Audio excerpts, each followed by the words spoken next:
বাড়িতে যদি দেখো দুটো ডিম পড়ে আছে আর সেটা দিয়ে 4 জনের রান্না করতে হবে, তাহলে এই ভিডিওটা অবশ্যই দেখতে হবে। প্রথমে দুটো ডিমকে ফাটিয়ে ডিমের মধ্যে সামান্য স্বাদ মতো লবণ দিয়ে ডিমগুলোকে ভুজিয়া আকারে ভেজে নিলাম। আর এই রান্নাটা জানো তো, ভাতের থেকে রুটি বা পরোটার সাথে খেতে বেশি ভালো লাগবে। যাই হোক, এবার কড়াইতে পরিমাণ মতো তেল দিয়ে পেঁয়াজগুলোকে খুব ভালো করে লাল লাল করে ভেজে নিলাম।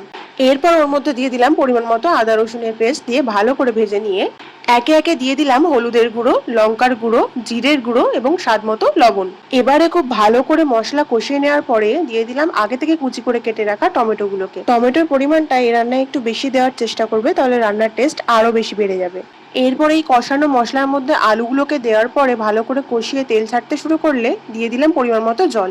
ঝোল খুব ভালো করে ফুটে গেলে ওর মধ্যে দিয়ে দিলাম আগে থেকে ভেজে রাখা ডিমগুলোকে। এরপর হালকা নাড়াচাড়া করে 20 মিনিট মিডিয়াম ফ্লেমে রেখে আলু সেদ্ধ হয়ে গেলে তৈরি হয়ে গেল আজকের রেসিপি ডিমের ভুজিয়ার ঝাল। রান্নাটা দেখতে যতটা সুন্দর হয়েছে, খেতেও কিন্তু ঠিক ততটাই সুন্দর হয়েছিল। তোমরা কিন্তু অবশ্যই বাড়িতে ট্রাই করে জানিও।